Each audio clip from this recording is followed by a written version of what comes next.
যদি বড় লোকের মেয়ে হয় তাইলে ধন্না দিব, আর যদি ফকিনের মাইয়া হয় তাইলে আমার জানা দরকার নাই। ঠিকই কইছে। এতক্ষণ ধরে এত ভালো ভালো কথা বইলা এখন ঠিকই আবার আগের জায়গায় ফেরত চলে আসছো না? আসলে খারাপ মানুষ আসলে কোনোদিনও ভালো হইতে পারে না। না না না না, এখন তো তুমি আমার খারাপ লোক বলতে পারো না, কারণ আমি তো মনে মনে সিদ্ধান্ত নিয়ে নিচ্ছি যে আমি আর কোনোদিন মিমির বিরুদ্ধে কোনো কথা বলবো না। তারপরে তুমি আমার কিভাবে খারাপ লোক বলো? আচ্ছা ঠিক আছে, বলছো, আমি এটারও প্রতিবাদ করলাম না। যাও। আমার বান্ধবী জুলিকে নিয়ে তোমার এত আগ্রহ কেন? হ্যাঁ, না না, আমার কোনো আগ্রহ নাই তো। আগ্রহ তো জুলির। সে নাকি প্রথম দেখাতে আমার ভালোবেসে ফেলছে। তারপর আমার সাথে যতবার যত রকম দুর্ব্যবহার করা হয়েছে প্রত্যেকটার মধ্যে কিন্তু জুলি ভেটো দিছে।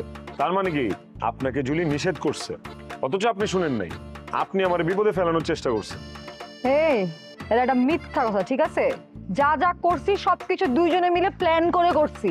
হ্যাঁ, বললেই হলো। না না, জুলি তো আমার সাথে এই ধরনের বেইমানি করতে পারে না।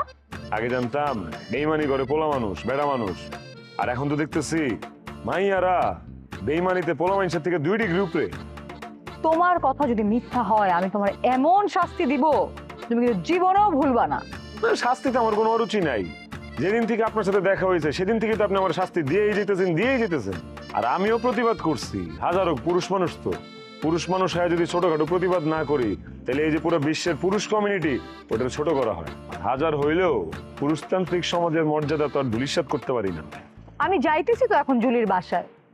ও কেমনে একটা ফুচকালার প্রেমে পড়ে? হ্যাঁ, ওর কোনো মর্যাদা নাই। হ্যালো ম্যাডাম, জুলি আমার পেশা দেখে আমার প্রেমে পড়ে নাই, আমার রূপ দেখে আমার প্রেমে পড়ছে, ঠিক আছে? আর জুলির থেকে অনেক বড় লোকের মেয়ের আমার প্রেমে পড়ছে এর আগেও। একটু আগে না বললাম, মনে নাই? তবে হ্যাঁ, জুলি তোমাকে ভালোবাসতে পারে এটা আমার বিশ্বাস হয়। আসলে গ্রাম থেকে আসছে তো, আমি তো আবার ঢাকা শহরে বড় হয়েছি। এসব চুনোপুটিদের দিকে না আমার নজর যায় না, আমার নজর অনেক উপরে। ভালো কথা বলছেন। এই যে আপনি আমার একটা উপকার করলেন, এখন জুলি আমার কাছে আসলে আমি জুলিরে ফিরাই দিব, ওটা রিজেক্ট করব, কারণ আমি নিজে একটা চুনোপুটি, আরেকটা চুনোপুটিরে আমি কেন অ্যাকসেপ্ট করব? আর আমি উপরে ওঠার সিঁড়ি হিসাবে বড় লোকের মাইয়াই বাছাই করব। তাই আমি ওই লন্ডনের মেয়েটারই বিয়ে করব। আপনি শুধু জুলিরে বলে দিবেন ও যেন রাজীবের পিছনে ঘুরেও সময় নষ্ট না করে। বলবেন তো? বলবো, এখন আসি। আর শোনো, লন্ডনের কোনো মেয়ে তোমাকে বিয়ে করবে না, আমার কথাটা পরে মিলাই নিও। আপনিও মিলাই নিয়েন। আগামী মাসে আমি লন্ডন চলে যেতেছি। লন্ডন গেলে আমি আর ফিরে আসবো না। চাপাবাজি বাদ দাও তো, আর ভালো লাগতেছে না, আমি গেলাম। চলে যাবেন? একটু থাকেন।